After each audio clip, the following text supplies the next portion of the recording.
أعوذ بالله السميع العليم من الشيطان اللعين الرجيم. بسم الله الرحمن الرحيم. الحمد لله رب العالمين، والصلاة والسلام على النبي الأمي المكي المدني القرشي التهامي الصادق الأمين الذي ختم به النبيين وأرسله رحمة للعالمين، البشير المسدد والنذير المؤيد والسيد الممجد أبي القاسم محمد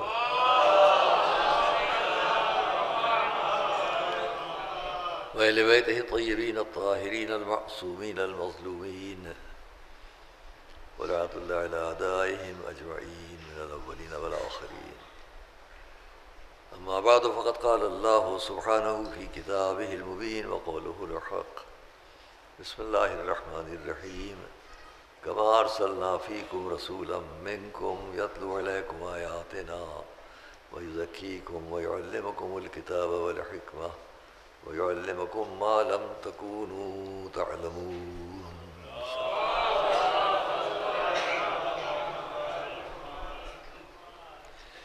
عزیزان گرامی، ہمارے سامنے موضوع اہل بیت اطہار علیہ السلام اور قرآن مجید، اس پر آپ کے سامنے آج اس 5ویں گفتگو میں ہم نے رخ بدلنے کا وعدہ کیا ہے، اسی پر عرض بھی کریں گے آپ سے. پہلی بات ہم تمہیداً اتنی کہہ لیں آپ سے کہ اہل بیت اطہار کا قرآن مجید سے جو ربط اور رشتہ ہے وہ کس بنیاد پر ہے، اور خود قرآن کا ہم سے اور آپ سے جو ربط اور رشتہ ہے وہ کس بنیاد پر ہے. یہ باتیں ذرا ہمارے اور آپ کے لیے لائق فکر ہیں.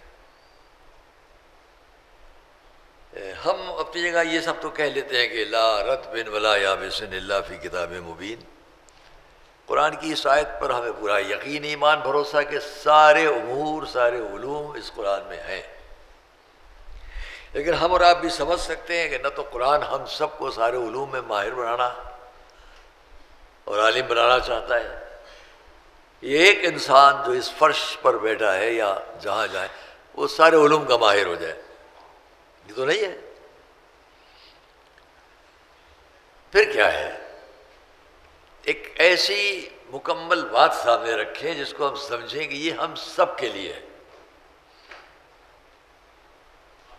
میں ابھی قرآن میں کتنے علوم اور لوگوں نے کس طرح نقل کیے اور کتنی فہرست بتلائی، وہ سب اگر ہم بیان کریں تو بہت کچھ ہوگا، لیکن وہ ہمیں آپ سے بیان نہیں کرنا ہے. یا اسی طرح حضور کے گھرانے کے افراد، جب ہم اور آپ عقیدت پہ، محبت پہ یہ جملہ نقل کرتے ہیں کہ مولا نے فرمایا جو چاہے پوچھ لو،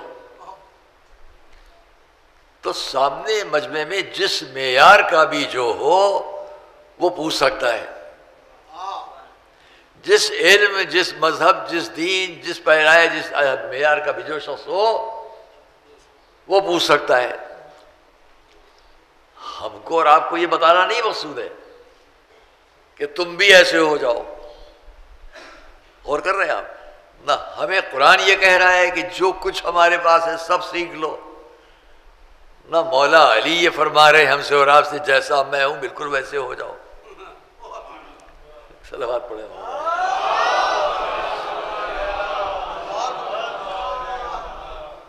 ایسا کچھ نہیں ہے. میں آپ کے سامنے قرآن کریم کی آیات اس موضوع پر مختلف کتابوں کو دیکھ کر کچھ بات کر رہا ہوں. یہ ہمارے سامنے ہمارے عزیز بھائی بیٹھے ہیں جناب ڈاکٹر اظہر صاحب، مومن ہیں، بڑے گھرانے کی فرد ہیں. ان کے والد مرحوم، ان کے سامنے ہم بہت بچوں کی طرح کھیلتے ہوئے جائیں اور یہ ضد کریں اور وہ ضد کریں. وہ بہت بڑے عالم تھے جناب مولانا سکندر حسین ثاقبی اللہ مقام. وہ بہت بڑے عالم تھے. جس فن میں وہ عالم تھے اس فن میں ان کے بیٹے نہیں ہیں، اور جس فن میں ان کے یہ بیٹے ہیں ڈاکٹر صاحب اس میں وہ نہیں تھے. تو ایک ہی گھر میں ایک بھائی کسی فن میں، ایک بھائی کسی فن میں.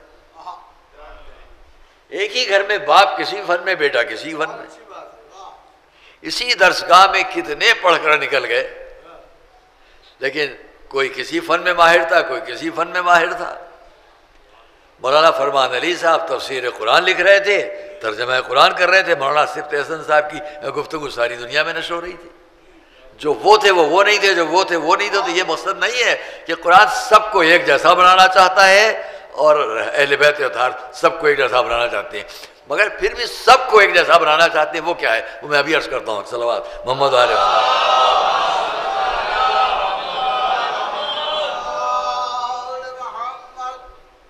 قرآن بھی چاہتا ہے تم سب ایک جیسے ہو، علم میں نہیں، فن میں نہیں، قابلیت میں نہیں، مال دولت میں نہیں۔ بہت آسان سی بات ہے، جب اس نے سارے انسانوں کو ایک جیسا شکل میں نہیں بنایا، صلوات محمد،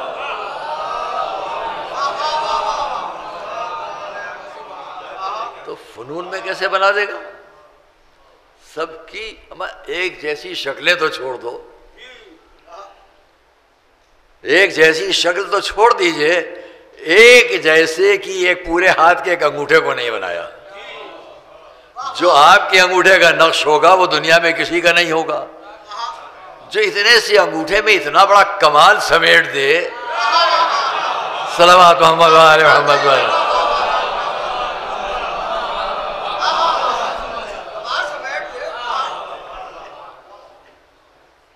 خیر تو اگر ہم یہ بات کریں آپ سے، یہ گفتگو بہت طولانی ہو جائے گی، میری بات رہ جائے گی جو مجھے عرض کرنا ہے، لہذا بات ختم کرتا ہوں کہ کس بات میں سب کو قرآن بھی اہل بیت بھی چاہتے ہیں ایک جیسے ہو جاؤ۔ وہ میں یہی ختم کر دوں ایک لفظ کے ساتھ۔ سارے انبیاء اور رسول کس لیے بھیجے گئے؟ تمام انبیاء اور رسول کس لیے بھیجے گئے؟ ہمیں اور آپ کو اچھا انسان بنائے۔ بات مختصر، ہمیں اور آپ کو اس سوسائٹی، اس سماج، اس دنیا، اس زندگی، اس زمین پر اچھا انسان بنا دیں۔ اور یہ اچھا انسان بنے گا کیسے؟ اچھا انسان کیسے بنے گا؟ بھائی یہ بات یاد رکھیے گا۔ اس کے بعد میں اپنی دوسری گفتگو شروع کرتا ہوں۔ ساری دنیا کا ہر انسان جس پر رسول انبیاء سب آئے، ہمیں اور آپ کو کیا بنانے کے لیے آئے؟ پاک نفس بنانے کے لیے آئے۔ صلوات محمد علیہ لَيُزَكِّيهِمْ لَيُزَكِّيكُمْ، تمہارے نفس کو پاک کرنے کے لیے، ان کے نفوس کو پاک کرنے کے لیے۔ نفس کو اچھا بنا لو تو ساری دنیا اچھی بنتی چلی جائے گی۔ جب وہ ہمارے نفوس کو اچھا بنانے کے لیے آئیں گے تو ان کو بھی کیسا نفس ہونا چاہیے؟ ہمارا نفس جو اچھا بنانا چاہے اس کا نفس بھی کیسا ہونا چاہیے؟ ایسا ہوگا کہ میدان میں آئے تو نفس رسول کہلائے، بستر پر جائے تو نفس اللہ کہلائے۔ صلوات محمد علیہ محمد۔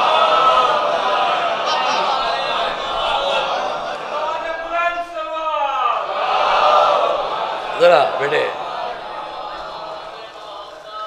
میں یہاں پر میدان میں آئے اور بستر پر رہے، بستر پر آئے تو اب میں آپ کے سامنے یہاں پر بہت زیادہ وقت نہ لیتے ہوئے، یہ کتاب ہے علماء اسلام میں بہت معتبر ہے، تاریخ ابن الوردی۔ اس سے بات شروع کر رہا ہوں اور آگے کی بات ایک جملہ یہاں سے بس پیش کرنا ہے آپ کے سامنے تاکہ میری بات کا ثبوت آپ کے سامنے رہے۔ ایک صلوات محمد علیہ۔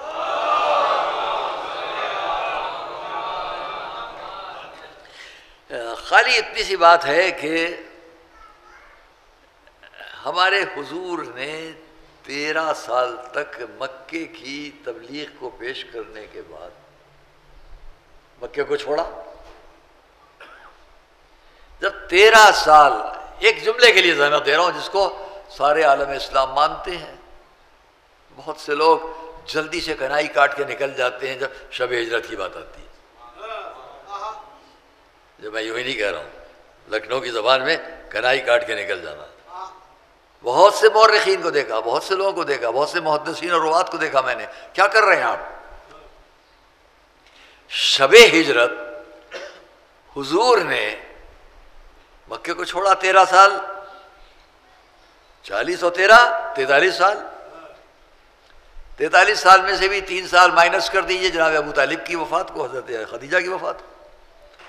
اب حضور مکے کو چھوڑ رہے ہیں، کیوں چھوڑ رہے ہیں اور کس طرح چھوڑ رہے ہیں، اس پر نظر ڈال لو۔ آگے ایک بات ابھی عرض کرتے ہیں، کیونکہ میرا وعدہ ہے کہ آج میں آپ سے آج سے کچھ جنگوں کے بارے میں بات کروں گا، مگر اسلامی جنگ کیا سبق دیتی ہے اور کیا سکھاتی ہے اس کی بنیاد میں یہاں پیش کر رہا ہوں، اس لیے اس کو میں سامنے لایا ہوں۔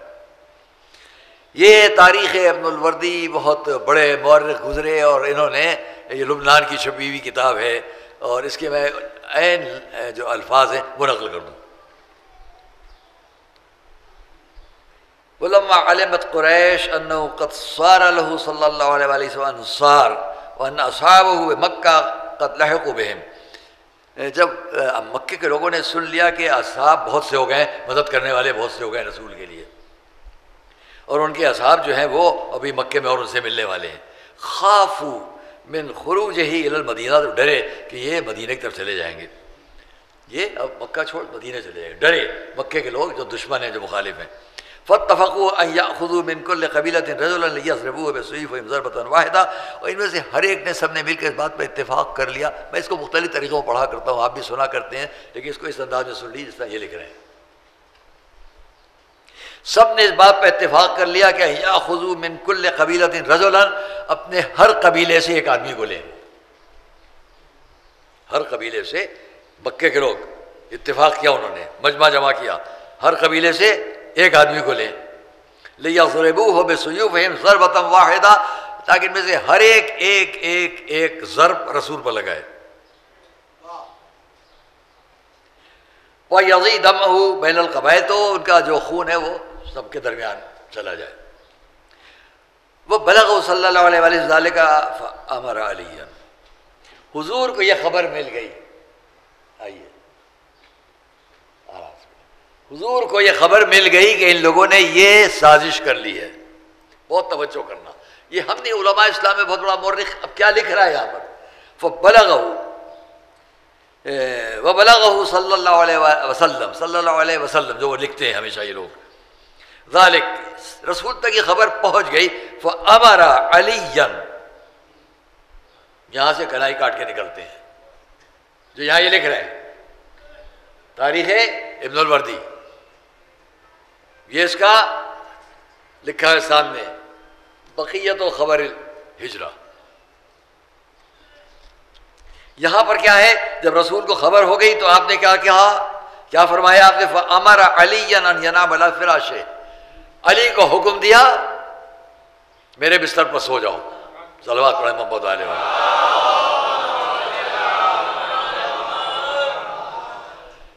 عجب لفظ اس نے بھی یہاں لکھی، بعض لفظیں مجھے ان لوگوں کے لکھنے میں بڑا اچھا لگ جاتا ہے، وَأَنْ يَتَّشِحْ بِبَرْدِهِ الْأَخْضَرِ، اس کا ترجمہ کروں، اختیار دیا علی کو کہ آپ ان کی سبز چادر کو پسند کر لیں۔ کتنی محبت ہے، آپ خود پسند کر لو جو چادر ہے، یہ سبز والی سب سے اچھی ہوگی، اس کو پسند کر لو۔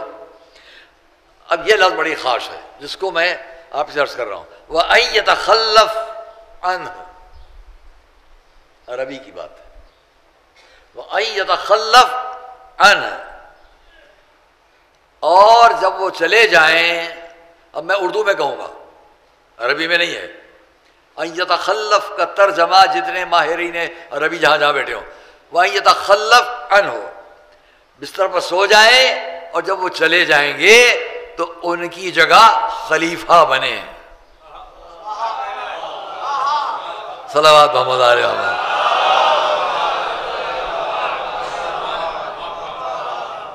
ان کی خلافت کریں، اردو والی خلافت نہیں، عربی والی، ان یتخلف عنہ لیؤدی ما کان عنده صلی اللہ، بس میں اس کو بند کرتا ہوں، ویؤدی ان يتخلف عن ليؤدي ما كان عنده صلی اللہ علیہ وسلم من الودائع الى اربابها. ترجمہ کیا ہے؟ بہت توجہ کیجیے گا. یہ بہت بڑے مورخ عالم اسلام لکھ رہے ہیں علی کو اس لیے چھوڑ کر رسول گئے، کیا اس لیے کہ جب آئے تو تلوار نکال لینا، ایک ایک کا سر اڑا دینا، خون بہا دینا، کسی کے سامنے یہ نہ ہونا بس جنگ شروع ہو جائے، میں جا رہا ہوں تم اکیلے سب کو دیکھ لینا. یہ تو نہیں ہے. لکھ رہے ہیں وہ اس لیے بستر پر سلایا کہ جب وہ چلے جائیں تو ان کی نیابت میں وہ تمام امانتیں جن لوگوں کی ہیں وہ انہیں پہنچائیں. اسلام امانت گزار دین ہے، امانت چھیننے والا دین نہیں ہے. صلوات محمد و آل محمد پر.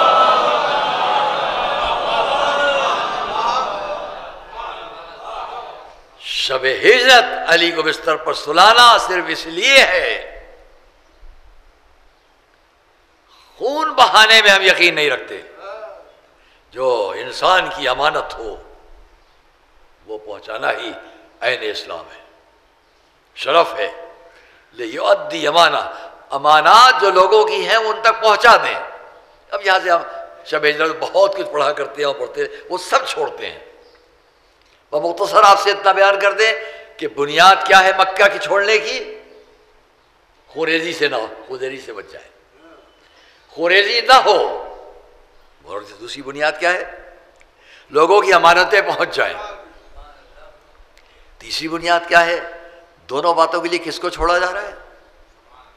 ایسے کو چھوڑا جائے جس پر کسی کو بھی شک نہ ہونے پائے کہ امانت میں کوئی خیانت تو وعد اللہ نہیں ہوئی. اور بہت بڑا معجزہ یہ ہے کہ کیسے ہی دشمن تھے رسول کے مگر تاریخ میں کہیں نہ آ سکا ہماری امانت پہنچی، ہماری امانت نہیں پہنچی. صلوات محمد والے.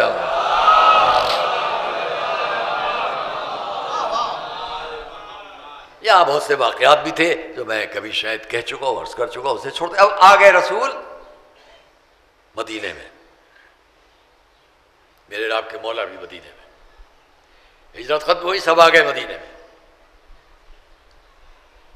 2 سال نہیں گزرے تھے مکے میں. انہوں نے کہا یہ تو نکل گئے.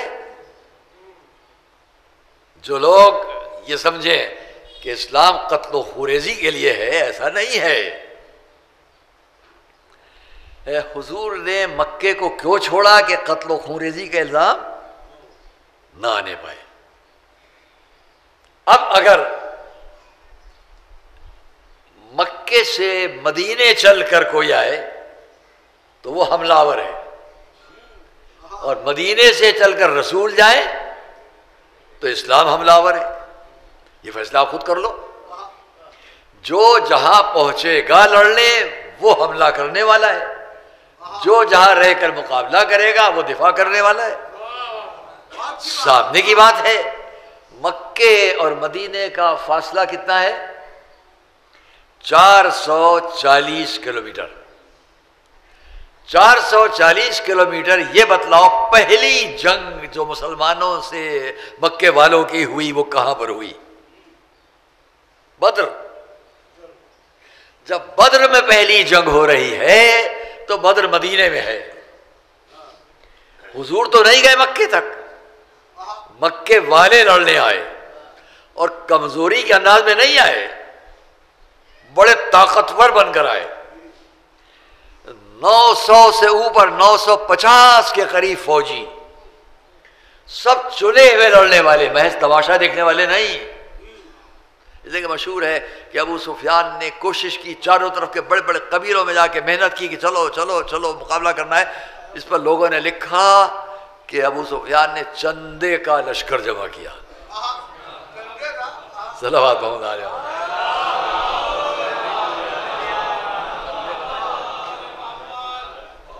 چندے کا لشکر. اور کیا بھائی، ساروں طرف بھائی اس قبیلے میں کہ تم بھی آ جاؤ، دیکھو ہمیں لڑنے جانا ہے. اے بھائی کچھ صحیح، اچھا ایک ہی آدمی دے دو اپنا. یہاں چندے میں کہتے ہیں اچھا 2 ہی روپے دے دیجئے. اچھا بھائی آپ اپنے 2 ہی آدمی دے دیجئے. یہ بھی جمع کیے چندے میں. اور جو آج کا حال دنیا کا ہو رہا ہے اس کا منظر اس وقت تھا کہ جب لشکر میں ان عورتوں کو بھی جمع کیا گیا جو گانا گاتی ہوئی چلیں. خیال کیجئے کہ جب اسلام اپنی بات دنیا تک پہنچا رہا ہے اس وقت ماحول کیا تھا، فضا کیا تھی. یہ 950 افراد چلے، اس میں 100 تو گھوڑوں پر بیٹھے ہوئے تھے. اس زمانے میں غربت فقر سب طرف، لیکن وہاں ان کے لیے نہیں تھا. 100 گھوڑے، 700 ناقے، لڑنے والے میدان کے منجھے ہوئے لوگ آئے. جب مدینے آ گئے حضور کو اطلاع ملی اتنا بڑا لشکر لے کر یہ لوگ آئے ہیں. باہر آئے، یہیں سے پہچانو اسلام لڑنے والا دین ہے یا لوگوں کو بچانے والا دین ہے. آئے، آ کر آپ نے ان سے دیکھ کر یہ فرمایا تم لوگ، اب بڑے بڑے سردار سامنے ہیں، تم لوگ یہ نہیں جانتے میں تم سے لڑنا نہیں چاہتا. اسلام پہلا مارے گا.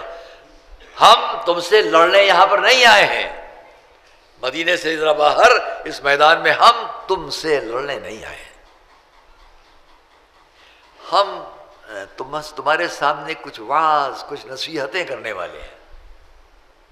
ہم تم کو دین کی اچھی سچی باتیں بتانا ہے. کیوں خونریزی کر رہے ہو؟ 4 باتیں، پوری تقریر کا مفہوم خلاصہ 4 باتیں. کیوں لڑنے آئے ہو؟ ہم تم سے لڑنا نہیں چاہتے، ایک بات. ہم تمہیں واضح و نصیحت کرنا چاہتے ہیں، 2 باتیں. تیسری ہم تمہیں سچی باتیں بتلانے کے لیے آئے. چوتھی تو خونریزی نہ کرو. 4 باتوں پر خلاصہ ہے حضور کی اس تقریر کا جو اس لشکر کے سامنے ہے. لشکر نے کیا جواب دیا؟ ہر بار یہاں بھی جو کتاب رکھی جو میں آپ کو سناتا پڑھ کر، یہ اور کتابیں میں لانے والا تھا. صحیح بخاری ہے، کل انشاءاللہ وہ بھی پیش کریں گے ہم. صحیح بخاری سے بھی ہوا کیا؟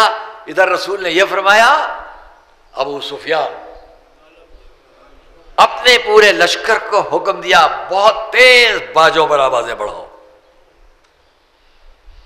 نقاروں پر جنگی باجوں کو بہت تیز کرو. عزیزان گرامی یہیں پہ جملہ ایک کہتا جو 50 سال بعد کی تاریخ بیان کرتا، ابھی نہیں. کیا کہا؟ جنگی باجوں کی آواز بڑھا دو. آواز بڑھا دی گئی. اور اب ابو سفیان کی طرف سے پہلا جو زمانے کا جنگ کا قاعدہ تھا، طریقہ تھا کہ پہلے 1 یا 2 یا 3 لوگ میدان میں لڑنے آتے تھے اور مقابل سے بھی 1 یا 2 یا 3 کو مانگتے تھے. پہلے ہم اکیلے جنگ کر لیں، پھر لشکر کی جنگ ہوگی. ایک صلوات بھیجیں محمد علیہ. سنیے انشاءاللہ، پہلے ہم اکیلے جنگ کر لیں. یہ کیوں کیا؟ 3 آدمی آئے. کون آئے؟ عتبہ، شیبہ، ولید. کون ہے یہ؟ شجرہ بتاؤں. عتبہ یزید کی دادی کا باپ. میں اور کچھ نہیں کہوں گا. یزید کی دادی کا باپ عتبہ. شیبہ کون؟ یزید کی دادی کا چچا. ولید کون؟ یزید کی دادی کا بھائی. صلوات محمد علیہ وسلم. رشتہ سن لیا؟ یہ رشتہ سن لیجئے. ہمارے بچے بیٹھے ہوئے کئی مرتبہ فرمائش کر چکے ہیں ہم سے ایک بات کی. اب ہم ڈھونڈ رہے ہیں کہ کیسے میں وہاں تک لے آؤں جائے ان کی بات بھی ہو جائے. ان کی فرمائش ہے کہ میں حضرت امام سجاد صلوات اللہ علیہ وسلم ان کا خطبہ پڑھوں. ہو سکتا ہے میں ایک مجلس میں صرف خطبہ ہی پڑھوں گا پورا، ہو سکتا ہے. تب تو بات تمام ہوگی. میری عادت ہے کہ جس موضوع پہ چلو اسی کو آخر تک بیان کر لے جاؤ. تو ابھی آئیے یہاں پر کیا ہے؟ اتبا، شیبہ، ولید. نام سن لیا آپ نے، شجرا سن لیا ان کا. اب آخر تقریر میں اگر مجھے یاد رہ گیا تو میں آپ کے سامنے ایک بات اور کہوں گا جو اس سے متعلق ہوگی. یہاں اتنا کہہ دوں، یہ اتبا، شیبہ، ولید بہت بڑے بہادر عرب کے شمار ہو رہے ہیں. سامنے آئے، لاؤ ہمارے مقابلے میں بھیجو کسی کو. بھئی ایک کیوں نہیں آیا؟ ایک آ جاتا. اچھا بھائی دو آ جاتے. یہ ایک ساتھ دونوں بھائی، ایک کا بیٹا، یہ تینوں کیوں آئے ایک ساتھ؟ میری عقل یہ کہتی ہے، اور میری تاریخ پر جو چھوٹی موٹی نظر ہے اس کے حساب سے میں سمجھتا ہوں انہوں نے حضور کو شرمندہ کرنا چاہا. حضور کو شرمندہ کرنا چاہا. کیا شرمندہ کرنا؟ قاعدہ یہ ہے کہ جو آئے گا اکیلا میدان میں لڑنے، اس سے ویسا ہی سامنے سے بھی آئے، اسی طرح کا سامنے سے بھی آئے. حضور نے بھی ان کو اور ساری دنیا کو اپنا قانون، اپنے اصول، اپنا اخلاق، اپنی زندگی، اپنی سیرت اور دین کے قانون قیامت تک باقی رہ جائے، اس کے لیے حضور نے بھی ایک راستہ اختیار کیا کہ آپ نے جو مدینے کے لوگ تھے جن کو انصار کہا جاتا تھا، ان میں سے آپ نے 3 لڑنے بھیج دیے. کیونکہ بتانا ہے کہ ہمارا قانون کیا ہے. اب میدان جنگ میں بھی ہمارا قانون بدل گیا. ابھی بتاتے ہیں، ابھی عرض کرتے ہیں آپ، ہمارا میدان جنگ میں بھی قانون بدل گیا. لو دیکھو یہاں انصار میں بھیج رہے ہیں. انہوں نے اپنے قانون پر باقی رہ کر کیا کہا؟ ہم ان سے نہیں لڑیں گے، یہ ہمارے ہمسر نہیں ہیں، مد مقابل نہیں ہیں، ہمارے جیسے نہیں ہیں. آئی نا بات؟ بھئی ایک آتا کیا نہیں، جیسے ہم ہیں ویسے بھیجو. ابھی بات واضح نہیں ہو رہی ہے. ہم عرب کے بہت بڑے قبیلے کے لوگ ہیں، ایسے ہی ہمارے سامنے بھیجو. اب ان کو کیا خیال ہے؟ رسول نے بھی کیا کیا، ان تینوں انصار کو واپس بلا لیا. بھیجا کیوں تھا؟ تاکہ ہم اپنا قانون بتا دیں. یہاں اب نہ کوئی بڑا ہے نہ کوئی چھوٹا ہے. صلوات محمد و آل محمد.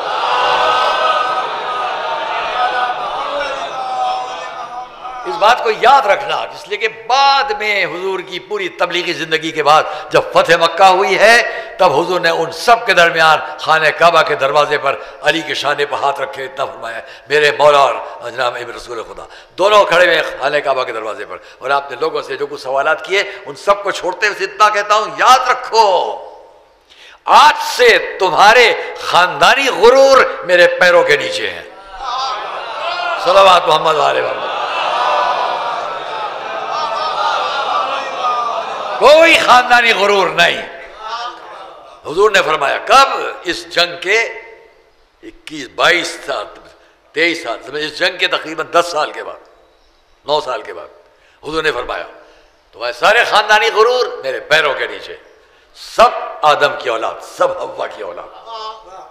شرف اسی کو ہے جو جتنا بارگاہ ہے رب میں پرہیزگار ہے، متقی ہے، باکردار ہے. صلوات محمد علیہ وسلم. یہ ہے،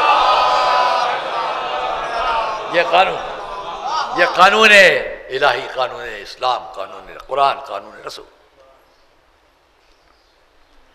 اچھا تو تم نے کہا ہم ایک ساتھ 3 ایسے کھڑے، ایسے ہی آپ کہاں سے بھی آئے؟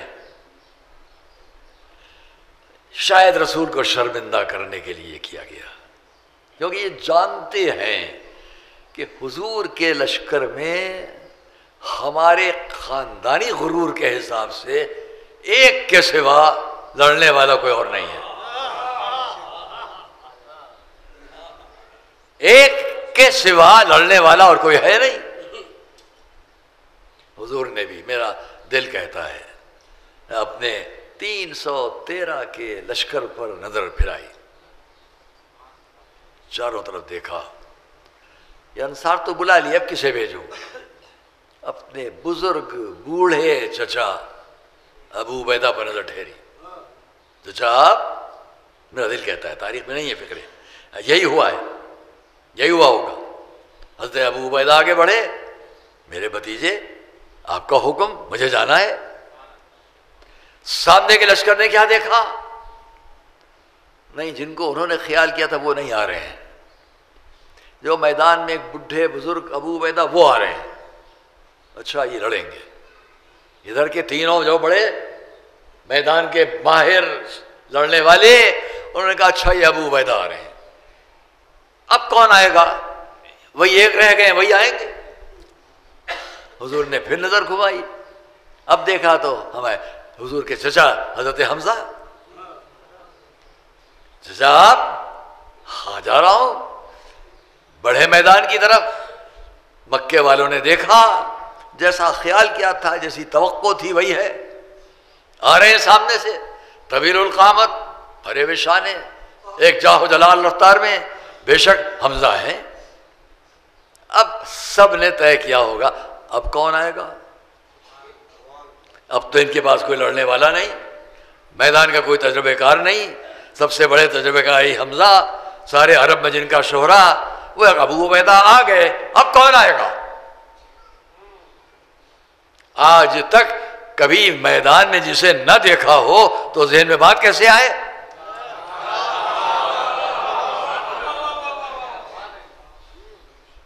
کہ حضور نے نظر گھمائی، پھر شاید وہی منظر جو آگے کبھی آنے والا ہے دیکھا سامنے، جسے بچپنے سے گود میں لیا، دوش پر بٹھایا، دنیا کو پہچنوایا، اب ان کو بھیجا جائے۔ سامنے کا لشکر بھی انتظار کر رہے ہیں۔ آپ اندازہ کرو دوستو کہ دونوں طرف ایک پورا سناٹا ہے، دونوں طرف کے لشکر۔ اب تیسرا مقابلے میں کون آئے گا؟ میں اپنے انداز میں عرض کیا کرتا ہوں کہ بدر کے میدان کی زمین پہ ایک دھمک پیدا ہو،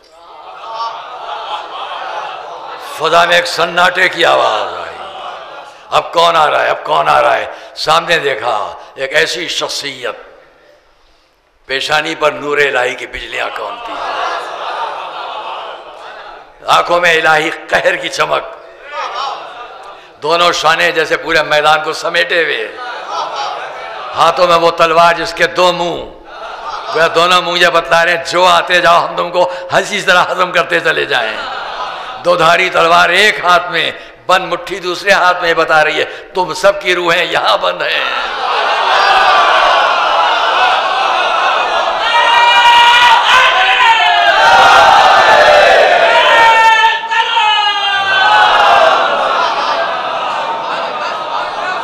قدم قدم قدم آگے بڑھے۔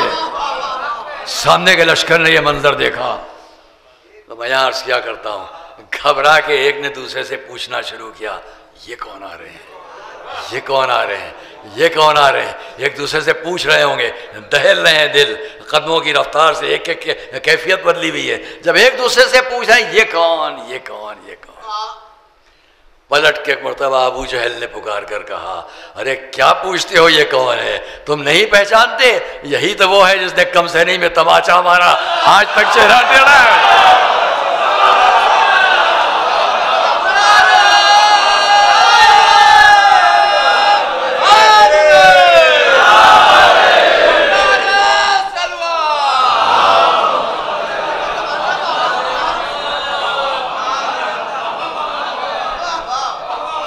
صلوات محمد والے محمد۔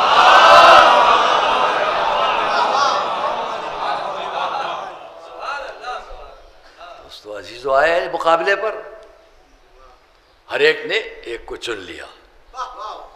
ابو عبیدہ عتبہ کے سامنے، بزرگ، وہ بڑا یہ بزرگ۔ حضرت حمزہ شیبہ کے سامنے، میراب کے مولا ولید کے سامنے۔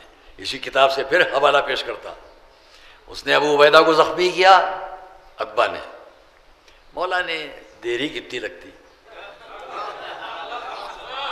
صلوات محمد علیہ، کیا دیر لگتی؟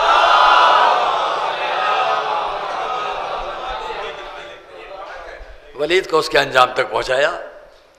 ادھر دیکھا جناب حمزہ سے شیبہ کا مقابلہ۔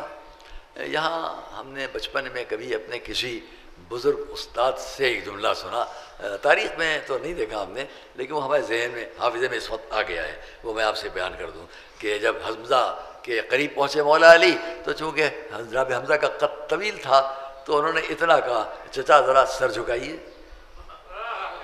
حمزہ نے آگے سر جھکایا، پیچھے سے مولا علی نے شہبہ کی گردن اڑا دی.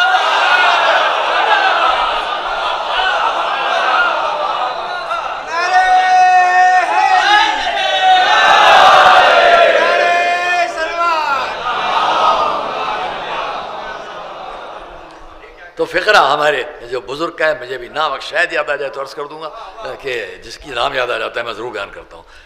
مجھے خیال نہیں آ رہا کہ کس کا فقرہ ہے، شاید یاد آ جائے. تو انہوں نے یہ بتلا دیا کہ جناب حمزہ چچا ذرا سر جھکائیے، تو ان کا فقرہ بڑا اچھا تھا یہاں پر کہ چچا نے بھتیجے کی شجاعت کے سامنے اپنا سر جھکایا. صلوات محمد و آل محمد.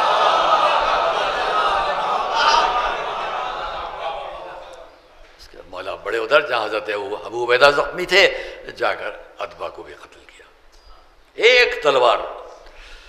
اور پھر دوستو عزیزو، یہاں سے اب پوری گفتگو دوسری ہے جو آج ہی بیان کر لوں تو وقت بہت زیادہ ہو جائے گا، اور اگر کل بیان کروں تو پھر کوشش کروں گا کہ کچھ تھوڑا سا ابھی اور کہہ لوں وقت کے اندر بات کروں. مولا علی کون ہیں جو اس جنگ میں آئے، جن کے لیے حضور نے یہ فرمایا یا علی اللہ حصنی و انت سیفی. اے علی اللہ میرا قلعہ اور تم میری تلوار. اب یہیں سے پہچان لو، جہاں جہاں علی کی تلوار نظر آئے سمجھ لینا وہیں وہیں رسول کی بھی تلوار. اللہ حصنی و انت سیفی قول رسول ہے. اور پھر جب یہ جنگ اسی شان سے کہ اب جنگ مغلوبہ ہونا ہے، اب پوری طرح جنگ شروع ہو جانا ہے. مولا نے نظر ڈالی سامنے کے لشکر پر، یہ تینوں قتل ہو چکے. اب مقابلہ کس کا ہونا ہے؟ پورے لشکر کا ہونا ہے. ادھر سے آمادہ کیا گیا، پورا لشکر چلا. میرے آپ کے مولا نے آتے ہوئے لشکر کو دیکھا. میں نے شجرہ بیان کیا تھا، ہم اگر دربار یزید تک، ابھی میں نہیں بیان کرنا چاہتا ہوں اس خطبہ امام کو جہاں آپ نے فرمایا ہے انا ابن من قاتل ببدر و حنین، میں اس کا بیٹا ہوں جس نے بدر میں بھی جنگ کی، حنین میں بھی جنگ کی. اس ابتدا اور انتہا کو ملا لو، باقی باتیں بات چھوڑتا ہوں انشاءاللہ کل. کیا ہوا ہے؟ خطبہ کیا ہے؟ علی کا، چوتھے علی، چوتھے امام علی. یہاں کیا ہے؟ رجس، وہ بھی سن لو. میرے مولا نے جب سامنے سے لشکر کو آتے ہوئے دیکھا، امنڈتے ہوئے دیکھا، بہت سے لوگ یہاں پر بدر میں ملائکہ کے آنے کی بات قرآن کریم میں اس موقع پر بدر کے سلسلے میں تقریباً 6 آیات ہیں قرآن کی. ایک جگہ مسلسل 4 آیتیں ہیں، ایک جگہ الگ، ایک جگہ الگ، ایک جگہ الگ. ایک سورہ الحج میں، ایک سورہ آل عمران میں 3 آیتیں، اور سورہ الانفال میں. میں سب پڑھتا آپ کے سامنے لیکن بہت زیادہ ہو جائے گا. مولا علی نے سامنے سے لشکر کو امنڈتے ہوئے دیکھا، رجس پڑھا. رجس کو سناؤں گا ابھی آپ کے سامنے، پہلے اتنا سن لیجیے. یزید اپنے دربار میں بیٹھا کیا کہہ رہا ہے؟ آئیے فضائل کی منزل، میں تھوڑا سا روک بس. یزید اپنے دربار میں بیٹھا ہوا کیا کہہ رہا ہے؟ ما جاء بہ وحی ولا نزل. نہ حضور پر، ہمارے آپ کے حضور پر نہ کوئی وحی آئی تھی نہ کوئی فرشتہ آیا تھا. ما جاء بہ وحی ولا نزل، نہ فرشتہ نہ وحی. دوسری بات، اس نے کیا کہا؟ لیت اشیاخی ببدر شہدو، کاش میرے بدر کے بزرگ آج ہوتے تو دیکھتے کہ انتقام ہو گیا۔ یزید فخر کر رہا ہے اس منظر پر جو وہاں ہے، اور اپنے بدر کے بزرگوں کو یاد کر رہا ہے کہ کاش وہ آج ہوتے۔ یہ جو 2 ہجری سے 10 تک 8 وہ ہو گئے، 50 یہ ہو گئے، 58 59 سال کے بعد، 59 سال کے بعد وہ اپنے بدر کی ان رشتوں کو یاد کر کے فخر کر رہا ہے۔ کون سے رشتے؟ اور کیا کہہ رہا ہے؟ نہ فرشتہ آیا نہ وہی آئی۔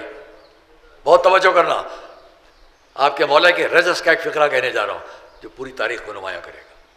ایک فقرے سے پوری تاریخ نمایاں ہوگی۔ 2 ہجری جنگ بدر ہے، سن 61 میں جنگ کربلا ہے، جوڑ لو 59 سال تقریباً۔ 59 سال کے بعد وہ فخر کر رہا ہے اپنے بزرگوں کے انتقام پر۔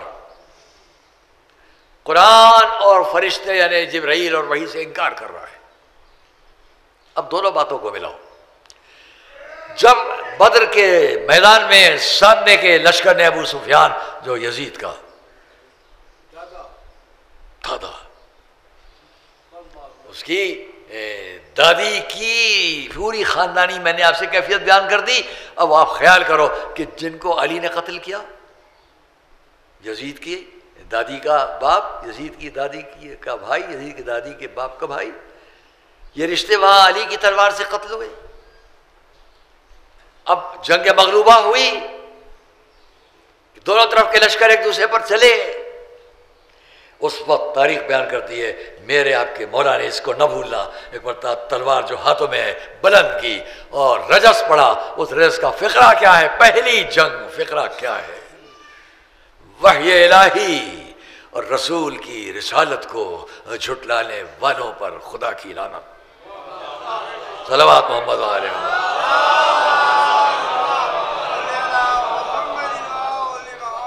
وحی الہی اور رسول کی رسالت کو جھٹلانے والوں پر یہ رجس ہے جو میدان جنگ میں پڑھا جاتا ہے۔ علی نے اس رجس کو پڑھ کر جو درباری یزید کا منظر ہے وہاں تک اپنے میسج کو پہنچا دیا۔ اب پہچان لینا جب وہ کل انکار کرے گا تو کس کا مستحق ہے؟ جھٹلانے والوں پر۔ اور یہاں علی نے یہ کہا، وہاں انہی کے پوتے علی نے ممبر سے کیا کہا؟ انا ابن من اوحى الیہ الجلیل ما اوحى، میں اس کا بیٹا ہوں جس پر اللہ نے فرشتہ بھی نازل کیا، وحی بھی نازل کی، اور میں اس کا بیٹا ہوں جس کے دادا نے بدر میں بھی لڑائی لڑی اور حنین میں بھی لڑائی لڑی۔ صلوات محمد علیہ وسلم۔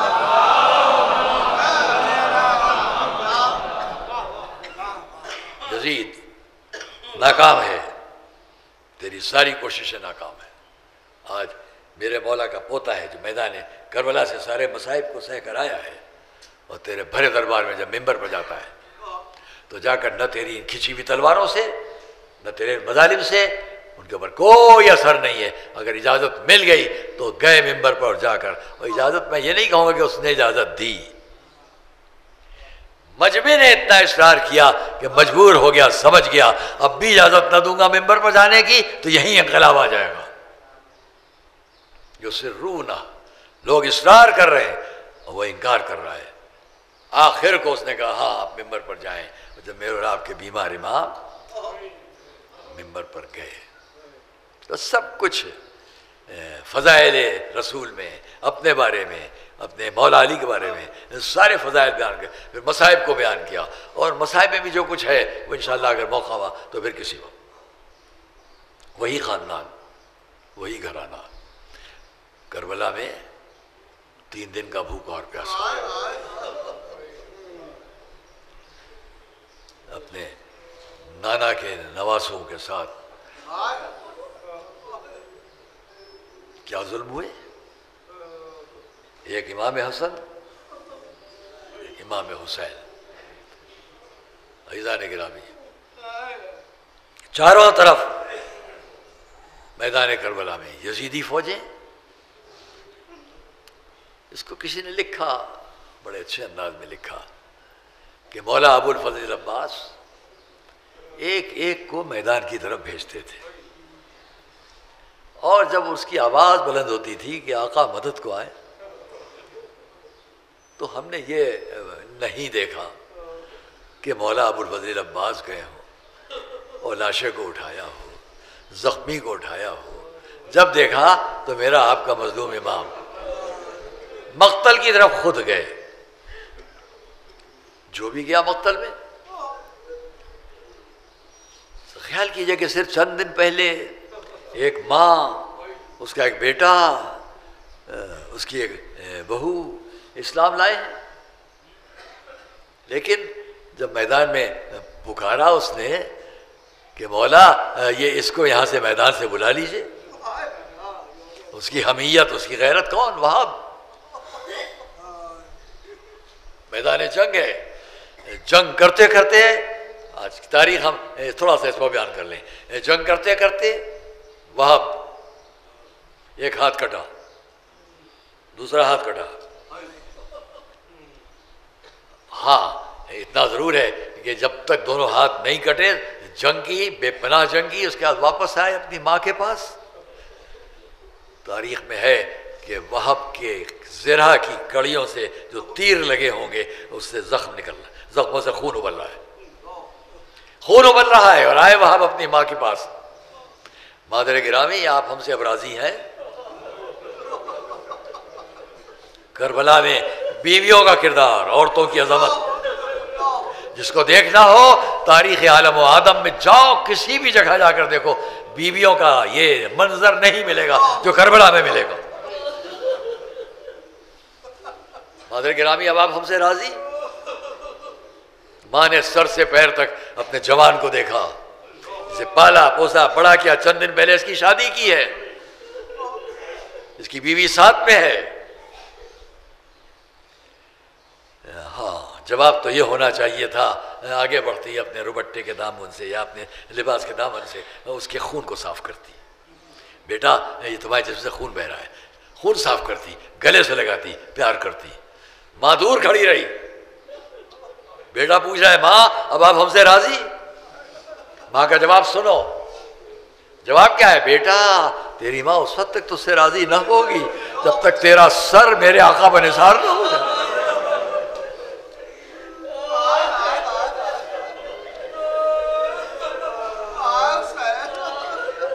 آج کی تاریخ میں آپ کے سامنے شہزادی زینب کے دونوں فرزندوں کا ذکر کرتا ہوں، اس میں زیادہ وقت نہیں لوں گا، صرف 2 فقرے وہاں بھی عرض کروں گا، آپ مصاب ہوں گے۔ اس سے پہلے اتنا جملہ سن لی تاکہ اصحاب کی بات بھی آ جائے۔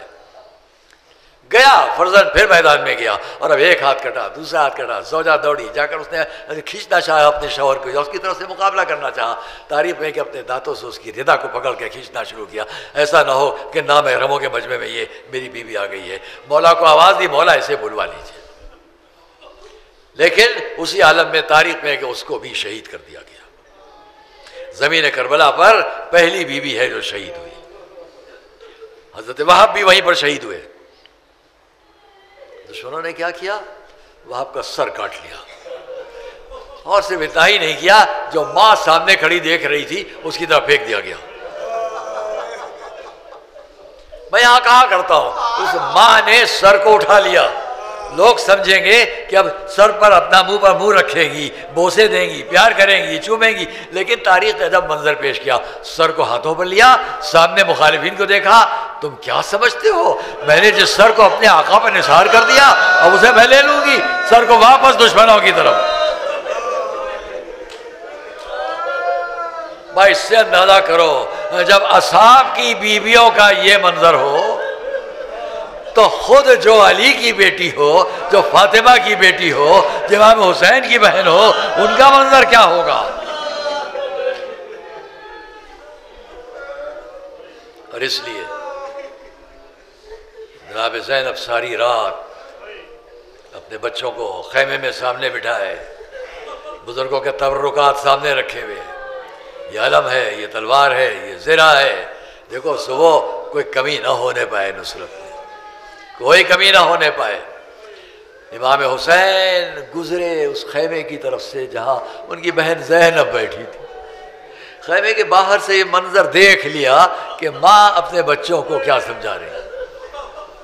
ایک مرتبہ چہرے پر رومال رکھا، آنکھوں سے بہتے ہوئے آنسو روکے اور اتنا فرمایا خدا میری بہن کو صبر دے۔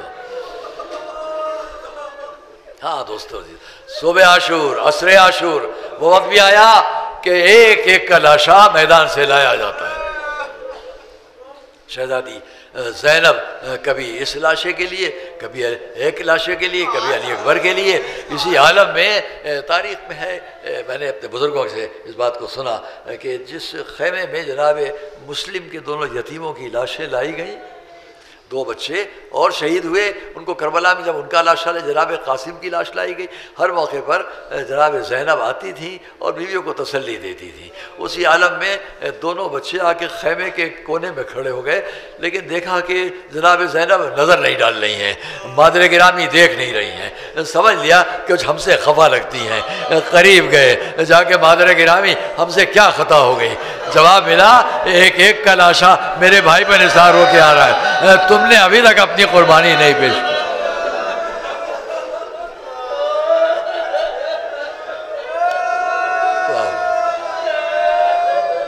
تاریخ پہ ہے کہ جناب زینب نے جیسے ہی فرمایا، بچوں نے کہا مادر گرامی ہم سے نہ کہیے، ہم تو بار بار جا رہے ہیں لیکن آقا میدان میں جانے کی اجازت نہیں دیتے۔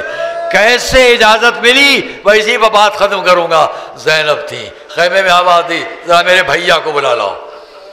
امام حسین آئے در خیمہ تک، بھیا میرے بچوں کو جانے کی اجازت کیوں نہیں مل رہی ہے؟ امام ابھی سر جھکائے کھڑے ہیں۔ اچھا فقرہ شہزادی نے کہا، بھیا میں آپ کو مادر گرامی کے حق کی قسم دیتی ہوں، اس شہادت کو قربانی کو قبول فرمائے۔ امام نے اجازت دی، دونوں میدان میں گئے۔ حضرت عون نے ایک رجس پڑھا، اگر تم انکار کرتے ہو ان تنکرونی ابھی فائبن جعفر، میں اگر تم مجھ سے انکار کرتے ہو کہ میں کون نہیں پہچانتے ہو تو یاد رکھو کہ میں کس کا، عبداللہ ابن جعفر کا فرزند ہوں۔ اور اسی عالم میں جنگ کرتے کرتے دونوں شہزادوں نے عظیم جنگ کی ہے۔